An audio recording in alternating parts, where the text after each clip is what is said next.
ating bansa ay pinagpala ng masaganang agrikultura mula Luzon, Visayas at Mindanao. Talagang nakakamangha.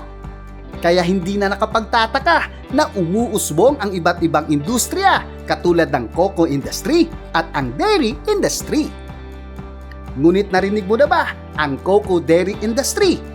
Posible kaya? Sounds new ba, ka-agri? Sa pakikipagtulungan ng National Dairy Authority at Philippine Coconut Authority, umusbong ang bagong Integrated Farming System, ang NDA-PCA Cocoa Dairy Demonstration Farm. Para sa kaalaman ng lahat, sa taong 2018, ang National Dairy Authority at ang Philippine Coconut Authority ay pumirma ng isang kausulatan para itatag o establish ang isang project na tinatawag naming NDA-PCA Cocoa Dairy Demonstration Farm and Learning Center.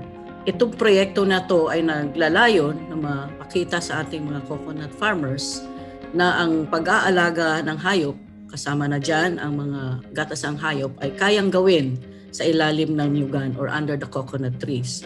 Gusto naming maipakita na you can grow grass or forages under coconut trees na hindi naman kailangang masakripisyo yung inyong mga coconut trees.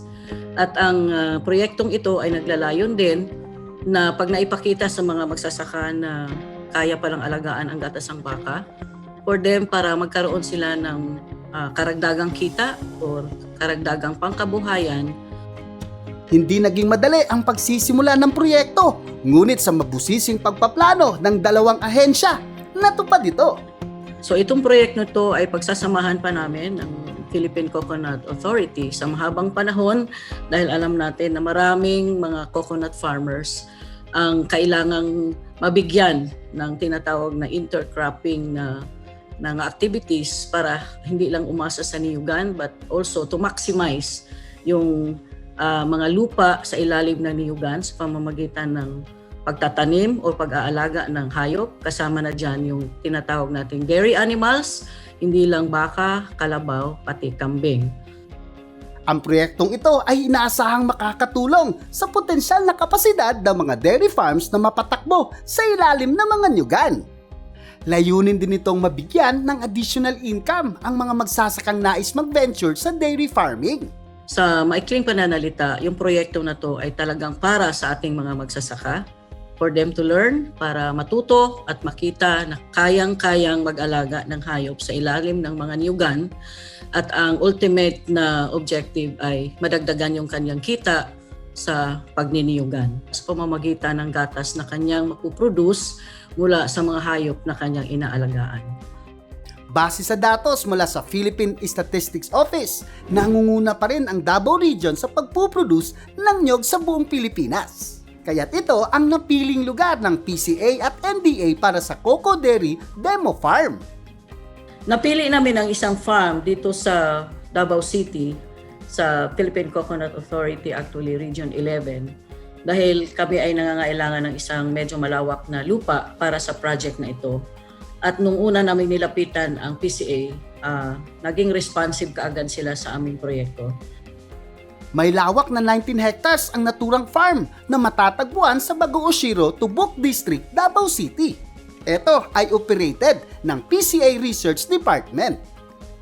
Ang nagiging participation po ng PCA ay, ang PCA po yung nag-provide ng area kung saan pwedeng maglagay ng demonstration farm ang National Dairy Authority.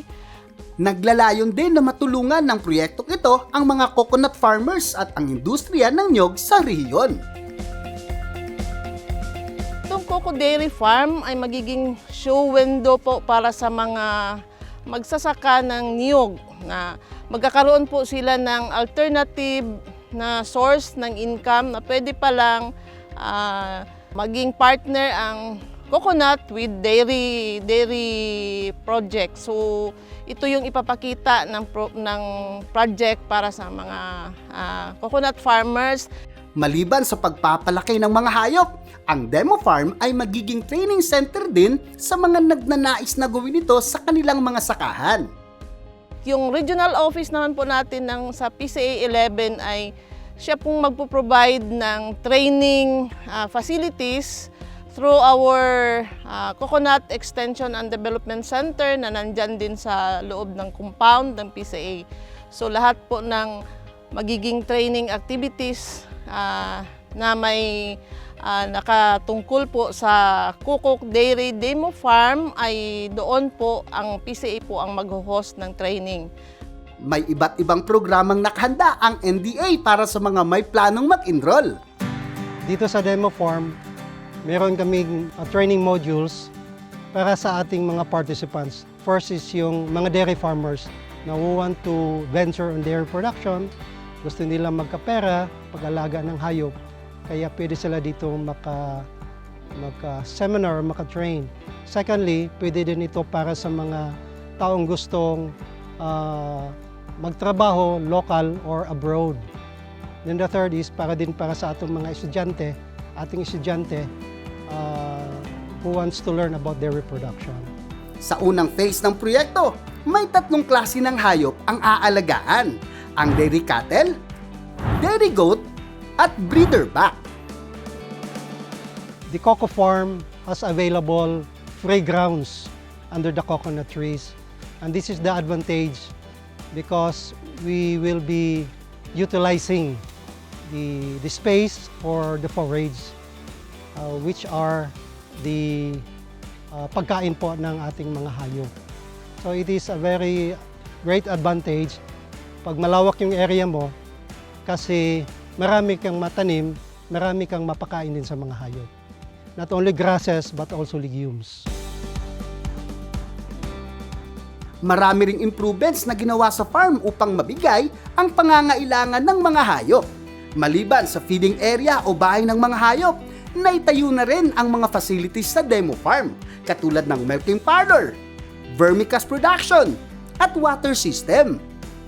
Sinisiguro din ng NDA na walang puno ng niyog na mapuputol o maapektuhan sa pagtatayo ng mga facilities na ito.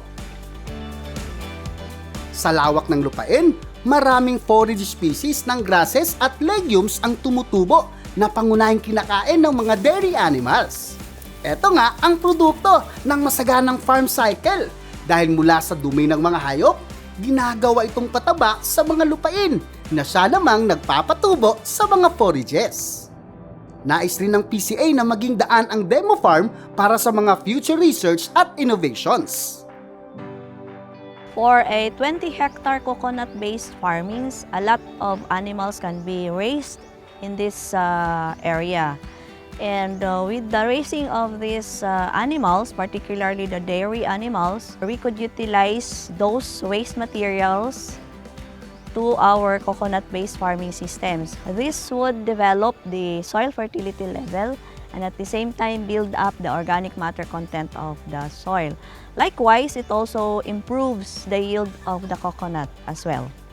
And with that kind of development, we could integrate dairy farming animals and at the same time increase the additional income or profitability and productivity of the coconut-based farming systems with the integration of these dairy animals.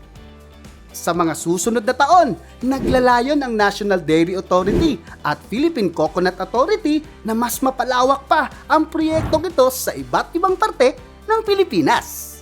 Itong proyekto na to ay hindi lang hanggang production, but we also envision to teach our farmers further in terms of the business side of the dairy. Yung pagtatayo ng negosyo, paano mag-process with the quality assurance program. So, holistic po yung aming pagtingin. Ang proyektong ito ay hindi lang makakatulong sa industriya ng paggagatas at niyog sa ating bansa. Magiging paraan din ito upang mas mapabuti pa ang pamumuhay ng ating mga magsasaka.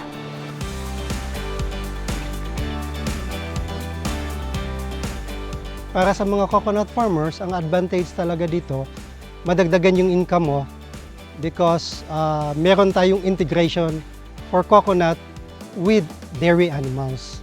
So, dodoble yung kita mo, may kita ka sa niyog, may kita ka rin sa gatas araw-araw, pang-operational mo doon sa farm mo at saka sa family mo. Itong ginagawa na project ay sana makita ninyo kung gaano ito ka-importante para madagdagan po ang income ninyo as livelihood ninyo sa ilalim ng nyugan.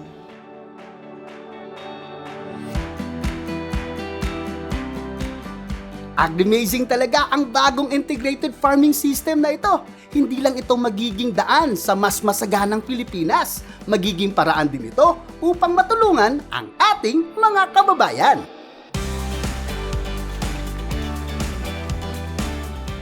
Kaya't sabay nating pagyamanin at paunlarin ang proyektong ito upang ang magandang kinabukasan dulot ng agrikultura ay ating makamtan.